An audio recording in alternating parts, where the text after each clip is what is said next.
সকালে ঘুম থেকে উঠে ফজরের নামাজ আদায় করার পর কোরবানির পশুকে আমরা প্রস্তুত করে ফেললাম। Hello guys, it's me Tanvir Mahmud. Welcome to Tanvir's world page. আসসালামু আলাইকুম। কি অবস্থা সবার? সবাই কেমন আছেন? সবাই আশা করি ভালো আছেন, সুস্থ আছেন। আর সকালকে জানাই ঈদ মোবারক। পবিত্র ঈদ উল আজহার সবাইকে শুভেচ্ছা। যে জায়গায় আমরা পশু জবাই করব সেই জায়গাটা আমরা পরিষ্কার করে ফেললাম পানি দিয়ে। কাজ কমপ্লিট করার পর তারপর গোসল করে আমি চলে যাচ্ছি মসজিদের উদ্দেশ্যে, যেখানে আমরা ঈদের নামাজ আদায় করে থাকি। আমাদের মসজিদের সাথে ঈদগাহ অবস্থিত, আর এদিক দিয়ে আমি নিজেকে দেখানোর চেষ্টা করতেছি। আমাদের বাড়ির সাথে ঈদগাহ ময়দান এবং মসজিদ দুইটাই অবস্থিত। আমাদের মসজিদের কাজ এখনো চলমান রয়েছে, এখনো কাজ কমপ্লিট হয় না। ইনশাল্লাহ কিছুদিনের মধ্যে হয়তো আমাদের মসজিদটা কমপ্লিট করে ফেলতে পারবো। আলহামদুলিল্লাহ চলে আসছে আমি ঈদগাহ ময়দানে। ঈদের সালাত আদায়ের উদ্দেশ্যে আমি ঢুকে পড়লাম ঈদগাহ ময়দানে।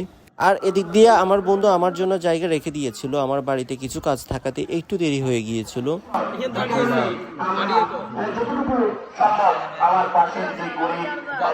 ঈদের নামাজ আদায় করার পর আমার বন্ধু সাকিবের সাথে কোলাকুলি করে নিলাম, যেহেতু সবসময় তার সাথে দেখা হয়ে ওঠে না, এই প্রবাস থাকে সেই জন্য। তারপর জামালের সাথে কোলাকুলি করে নিলাম। এভাবে আমরা একে অপরের সাথে কোলাকুলি করে ঈদের যে সৌন্দর্যটা আছে সেই সৌন্দর্যটা আমরা উপভোগ করে থাকি। তারপর আমার বন্ধু সাজাদের সাথেও কোলাকুলি করে নিলাম। ঈদের নামাজ আদায় করার পর বাড়িতে এসে কোরবানির পশুকে আমরা প্রস্তুত করতে শুরু করলাম।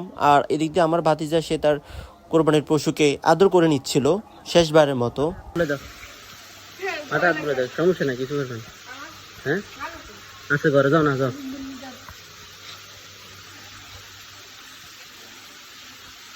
আল্লাহ যাতে আমাদের কোরবানি কবুল করে।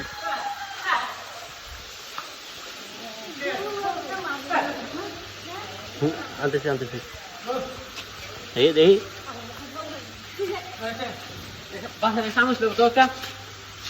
হাত বলে দাও, আব্দুল হাত বলে দাও।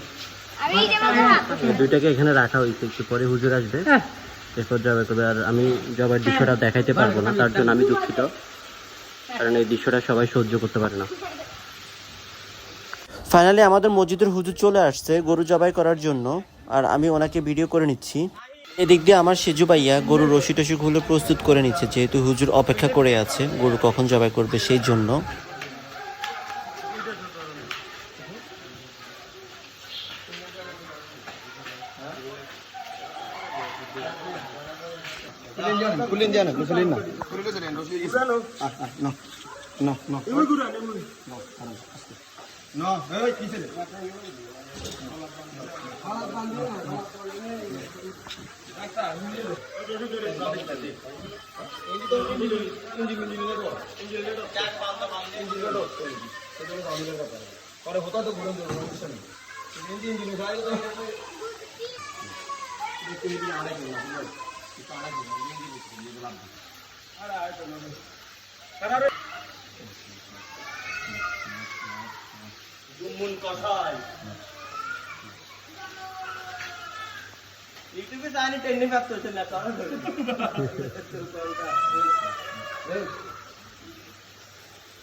আরে খারা এত তারা কিসে না